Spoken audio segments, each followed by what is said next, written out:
ధరణి, ఏంటి ప్రశు ఆయన వస్తుంది వెళ్ళు. అమ్మ వచ్చినా నాకు తెలిసిపోతుంది ధరణి. ఎలా? మా ఏందిరా అది? నీ కాళ్ళకి గజ్జలు లేకనుంటే చూడలేకనున్నమ్మా, అందుకే తెచ్చా. ఓ ఆయన ఇప్పుడెందుకు తెచ్చినావురా? హా? అది పోయిన మదర్స్ డేకి నీకు తీసిలేదు కదమ్మా.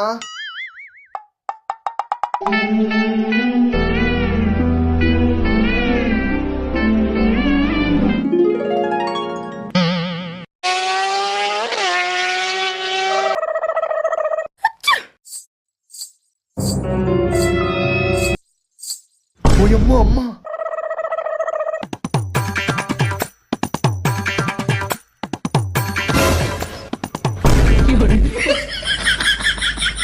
ఎట్లుంది మన స్కెచ్? ప్లీజ్ సబ్స్క్రైబ్ చేయండి.